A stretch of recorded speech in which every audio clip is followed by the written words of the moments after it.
Sadio Mané rejette un contrat de 200 millions de dollars, la raison vous inspirera. Sadio Mané venait de livrer une nouvelle prestation électrisante.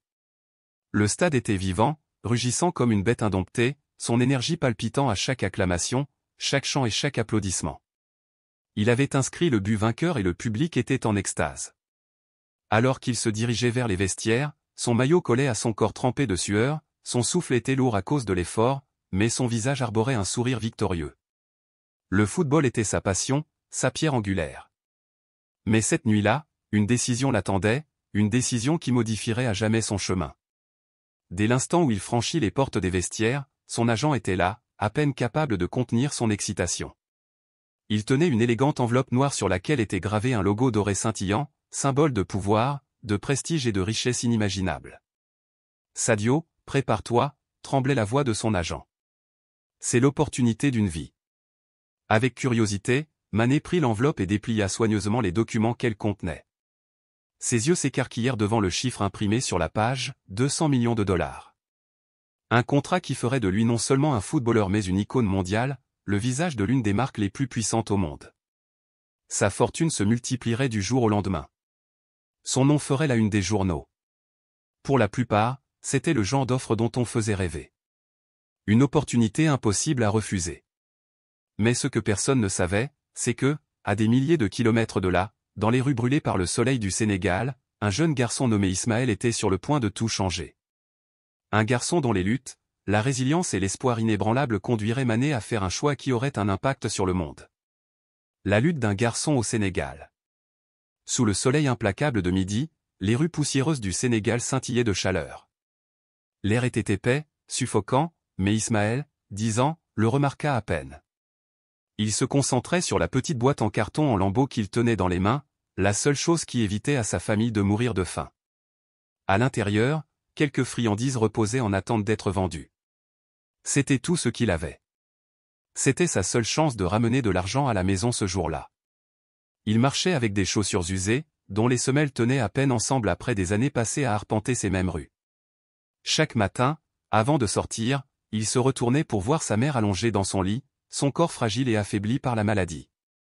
Ses lèvres sèches, sa respiration superficielle et ses yeux fatigués lui disaient tout, elle manquait de temps. À côté d'elle, son petit frère, âgé d'un accent grave peine 5 ans, s'accrochait à sa main, trop jeune pour comprendre le poids de leur réalité. Mais Ismaël a compris. La responsabilité de les nourrir tous les deux incombait entièrement à ses petites épaules. « Ne t'inquiète pas, maman, murmura-t-il, se forçant à sourire courageusement. Aujourd'hui, je vais tout vendre et apporter de la nourriture. Mais au fond, il savait que ce n'était jamais aussi simple. En parcourant le marché animé, le riche arôme des repas fraîchement cuisinés narguait son estomac vide. La faim le rongeait, mais il n'avait pas le choix. Il a dû vendre. « Monsieur, voudriez-vous acheter des bonbons ? Ils sont très bons, demanda-t-il timidement en soulevant sa boîte. Certains l'ignoraient complètement, refusant de croiser son regard. D'autres fronçaient les sourcils, le frôlant avec agacement. Le plus souvent, les agents de sécurité le forçaient à s'éloigner avant même qu'il puisse prononcer un mot. « Dehors, gamin. Arrête de déranger les clients. » En de rares occasions, un gentil étranger lui laissait quelques pièces de monnaie entre les mains, et ses petits actes de générosité maintenaient son espoir. Mais la vérité demeure, l'argent n'est jamais suffisant. Cela couvrait à peine un seul repas, sans parler des médicaments de sa mère. Le soir, il rentrait chez lui les poches presque vides. Sa mère le saluait avec douceur, ses doigts faibles effleurant sa joue. « As-tu mangé aujourd'hui, mon fils ?»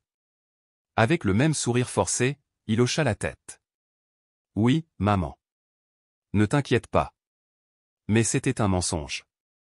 De nombreuses nuits, il s'endormait le ventre vide, serrant sa boîte de bonbons comme s'il s'agissait d'un trésor. S'il y avait de la nourriture, il la laissait à sa mère et à son frère. Il avait appris à supporter la faim. Il le fallait. Pourtant, au milieu de toutes ces difficultés, une chose lui a donné de l'espoir, le football. Chaque fois que son équipe préférée jouait, il se précipitait dans un magasin d'électronique, où les téléviseurs retransmettaient le match. Assis sur le trottoir, les genoux ramenés contre la poitrine, il regardait avec admiration. Et là, à l'écran, il y avait son héros, Sadio Mané. Un joueur qui a ébloui le monde non seulement par sa vitesse et son habileté, mais aussi par son humilité et son cœur. Chaque fois que Mané marquait, Ismaël sentait son moral remonter. Pendant ces brefs instants, il a oublié la faim, les luttes, la tristesse. Il a osé rêver. Un jour, je serai comme lui. Pas pour la richesse. Pas pour la gloire. Mais pour une chance. Une chance d'aider sa famille, de s'assurer que son petit frère ne connaisse jamais la faim, de se libérer du cycle sans fin des difficultés. Ce qu'il ne savait pas, c'est que sa vie était sur le point de changer d'une manière qu'il n'aurait jamais imaginée. Parce que le destin avait des projets pour lui. Et bientôt, son histoire allait entrer en collision avec celle de sa plus grande idole. Et lors de cette rencontre, la vie des deux serait transformée à jamais. Une décision au-delà de l'argent. À l'autre bout du monde, l'agent de Sadio Mané pouvait difficilement contenir son enthousiasme. Sa voix débordait d'urgence alors qu'il présentait une offre sans précédent. Sadio, c'est l'histoire en marche. C'est le contrat le plus lucratif jamais offert à un footballeur en dehors du terrain, 200 millions de dollars. Il n'y a rien à penser. Il suffit de signer et de graver son nom dans l'histoire. Pourtant, malgré ces chiffres stupéfiants, Sadio n'a pas réagi immédiatement. Une sensation étrange l'envahit, quelque chose d'inébranlable, quelque chose de plus profond que la brillante promesse de richesse. C'était un contrat que personne censé ne refuserait. Et pourtant, une force invisible le poussait à s'arrêter, à réfléchir. En quête de clarté, il décide de rentrer quelques jours au Sénégal. Peut-être qu'être à la maison, entouré de ses proches, l'aiderait à voir plus clairement le chemin à suivre. Lorsque son avion a atterri dans son pays natal, l'air épais et chaud transportait avec lui une vague de nostalgie. L'odeur familière de la terre, la poussière dorée qui s'élevait du sol, tout cela ressemblait à une étreinte du passé. Des années s'étaient écoulées depuis qu'il était parti poursuivre ses rêves, mais chaque retour lui rappelait qu'une partie de son âme n'était jamais vraiment partie. Il héla un taxi et donna au chauffeur l'adresse de son domicile. Alors qu'il se faufilait dans les rues animées, une soudaine impulsion s'est emparée de lui, une envie de se reconnecter, de voir le Sénégal qu'il avait connu autrefois à travers ses propres yeux. « Déposez-moi ici », dit-il brusquement. « Je veux marcher un peu. » Le conducteur lui jeta un regard surpris. « Monsieur Mané, êtes-vous sûr ? Je peux vous emmener directement chez vous. » Sadio eut un sourire rassurant. « Tout va bien. J'ai besoin de ça. » Le taxi s'éloigna, le laissant seul dans une rue calme où le rythme de la vie battait à la fois doucement et vibrantement. Le rire des enfants jouant pieds nus, l'arôme alléchant de la nourriture de rue, la mélodie lointaine d'une radio diffusant des airs traditionnels, c'était chez moi. Alors qu'il se promenait dans les rues, absorbant chaque détail, son regard tomba sur un vieux magasin d'électroménager. Un groupe d'enfants s'était rassemblé dehors, assis sur le trottoir poussiéreux, les yeux rivés sur une télévision dans la vitrine du magasin. L'écran vacillait avec la rediffusion de son dernier match, le but qui avait provoqué une onde de choc à travers le monde du football. Parmi le groupe, un enfant s'est démarqué. Un garçon d'à accent grave peine 10 ans était assis les jambes croisées avec une boîte de bonbons cabossée à côté de lui. Ses vêtements étaient en lambeaux, ses chaussures tenaient à peine ensemble, et sa boîte son petit gagne-pain avait un coin humide, preuve qu'elle avait été traînée sur le sol. Mais rien de tout cela n'a terni sa joie. Chaque fois que l'écran montrait Sadio se faufilant entre les défenseurs, le visage du garçon s'illuminait d'une pure admiration. Ses yeux pétillaient d'espoir, son sourire inébranlable. Pour lui, Sadio Mané était plus qu'un footballeur, il était la preuve que les rêves pouvaient devenir réalité. Sadio s'est approché doucement et, d'une voix douce, a demandé « Aimez-vous le football ?» Sans quitter l'écran des yeux, le garçon hocha la tête avec enthousiasme. « J'adore. Un jour, je serai comme Sadio Mané. » Un sourire chaleureux traversa les lèvres de Sadio. Mais alors qu'il regardait de plus près le garçon, sa silhouette frêle, l'épuisement caché derrière son excitation, quelque chose en lui se resserra. Ce garçon lui rappelait lui-même. L'enfant pieds nus qui jouait autrefois dans les rues de Bambali, rêvant d'un avenir bien au-delà de ce qui semblait possible. Sans un mot, Sadio s'assit à côté de lui sur le sol poussiéreux. Le garçon, trop absorbé par le jeu, ne s'en rendit pas compte au début. Chaque dribble, chaque passe, chaque but de son idole était un moment de pure magie. Sadio le regarda un moment avant de demander doucement « Quel est ton joueur préféré ?» Un large sourire s'étala sur le visage du garçon. « Sadio Mané, bien sûr. C'est le meilleur du monde. » Sadio rit. « Est-ce vrai ? J'ai entendu dire qu'il n'était pas si génial que ça. » Le front du garçon se plissa d'incrédulité. Il tourna finalement la tête et se figea. Son souffle se coupa. Ses mains tremblaient. Son idole, son héros, l'homme qu'il admirait d'aussi loin qu'il se souvienne, était assis juste à côté de lui. « C'est toi » murmura-t-il, la voix tremblante de choc. Avant de pouvoir réfléchir, il se jeta dans les bras de Sadio, s'accrochant à lui comme s'il avait peur qu'il disparaisse. C'était un câlin sans hésitation, plein d'innocence et d'amour sans filtre, un câlin d'enfant qui, l'espace d'un bref instant, oubliait toutes les épreuves qui pesaient sur ses petites épaules. Sadio sentit quelque chose bouger en lui. Comme si, dans cette seule étreinte, il trouvait une réponse qu'il n'avait même pas cherchée. Avec un rire doux, il ébouriffa les cheveux du garçon. Voulant toujours exprimer sa gratitude, le garçon fouilla dans sa petite boîte, en sortit un bonbon et le tendit à Sadio. Sadio hésita. Il regarda le garçon, puis le bonbon, la petite main qui lui offrait quelque chose de si précieux. Une boule se forma dans sa gorge. Il s'agissait d'un enfant qui avait à peine assez à manger, un garçon qui se couchait probablement le plus souvent affamé.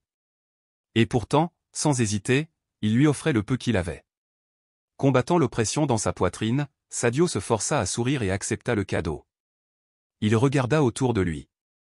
Aucun ballon en vue. Mais cela n'avait pas d'importance. Il repéra une bouteille en plastique abandonnée sur le sol, la poussa vers le garçon et sourit. « Voyons à quel point tu es bon. » Les yeux du garçon s'écarquillèrent d'excitation. En un instant, tous ses ennuis disparurent. Il donna un coup de pied dans la bouteille avec une habileté surprenante, dribblant et tournant avec une joie pure et contagieuse. Ils jouaient dans la rue, seuls tous les deux, perdus dans le match. Le monde autour d'eux a disparu, plus de faim, plus de lutte, plus de soucis. Juste du football, du rire et l'esprit incassable d'un enfant. Puis, dans un sursaut d'énergie, le garçon a tiré et a envoyé la bouteille devant Sadio. « Bu !» cria-t-il en levant les bras en signe de triomphe. « J'ai marqué contre Sadio Mané. » Son rire résonnait dans la rue, pur et libre. C'était le genre de bonheur que la vie avait tenté de lui voler, mais, pour l'instant, il l'avait récupéré. Sadio le regardait, le cœur gonflé d'admiration et de chagrin. Ce garçon avait tellement de talent, tellement d'esprit. Mais il portait aussi des fardeaux qu'aucun enfant ne devrait porter. Il posa une main sur l'épaule du garçon et sourit. Un but comme celui-là mérite une récompense. Que diriez-vous d'un dîner? Les yeux du garçon brillaient. Vraiment? Allons-y, champion. Ce soir-là, autour d'un repas chaud, le garçon qui s'appelait Ismaël a raconté son histoire. Il parlait de sa mère, malade et alitée. Il a parlé de son petit frère, âgé de seulement 5 ans, qui restait à la maison pour s'occuper d'elle. Il a parlé de ses journées dans la rue, vendant des bonbons sous un soleil de plomb, endurant la faim, le rejet et l'épuisement, tout cela pour avoir la chance d'apporter quelque chose à manger à sa famille. Pendant que Sadio écoutait, son cœur lui faisait mal. Il se voyait en Ismaël, dans son combat, dans son espérance inébranlable. Et à ce moment-là, il réalisa quelque chose. Certaines décisions dans la vie vont au-delà de l'argent. Certains choix ne concernent pas la richesse ou les contrats. Certains choix concernent le but. À propos de redonner. Il s'agit de se rappeler d'où vous venez et d'élever les autres avec vous. Et Sadio Mané savait exactement ce qu'il devait faire. Sadio écoutait en silence, chaque mot lui frappant comme un poignard en plein cœur. Le garçon devant lui possédait la pureté d'un ange et la résilience d'un guerrier. Sadio savait qu'il ne pouvait pas rester les bras croisés et ne rien faire. « Emmenez-moi chez vous. Je veux rencontrer votre famille, dit-il, la voix remplie d'une détermination tranquille. Les yeux d'Ismaël s'écarquillèrent d'incrédulité. « Êtes-vous sérieux ?» Sadio hocha la tête. « Oui, allons-y. » Submergé par l'émotion, Ismaël saisit la main de Sadio et le conduisit à travers les rues sinueuses. Les sentiers étaient étroits, le sol sec et poussiéreux, mais l'excitation du garçon rendait le voyage léger. Sadio la suivit devant des maisons de fortune jusqu'à ce qu'ils arrivent à une petite cabane. Les murs étaient usés, le toit en laiton tenait à peine debout, un bouclier fragile contre le vent et la pluie. À l'intérieur, une femme frêle gisait sur un vieux lit, la respiration superficielle. Sa peau était pâle, son visage marqué par l'épuisement, mais un faible sourire s'étirait sur ses lèvres lorsqu'elle vit son fils entrer. À côté d'elle, un petit garçon d'à accent grave peine 5 ans se tenait pieds nus, vêtu de vêtements en lambeaux, les yeux écarquillés remplis d'inquiétude. Ismaël, toujours essoufflé d'excitation, courut vers sa mère. « Maman, regarde. C'est Sadio Mané. » La femme cligna des yeux, comme si elle voyait une illusion. Dans un murmure à peine audible, elle répéta son nom. Sadio Mané. Sadio s'avança et s'agenouilla près de son lit. Il remarqua les rides profondes de son visage, la fragilité de ses mains, la souffrance silencieuse dans ses yeux. « Oui, madame, c'est moi, dit-il doucement. » Elle essaya de s'asseoir, mais son corps refusa. Sans hésitation, Sadio lui tendit la main. Il faisait glacial. À ce moment-là, il comprit qu'il ne pouvait pas s'en aller. Pas cette fois. Il se tourna vers Ismaël et lui ébouriffa les cheveux avec chaleur. « Ne t'inquiète pas, champion. Nous allons aider ta mère. » Sans perdre une seconde, il a téléphoné.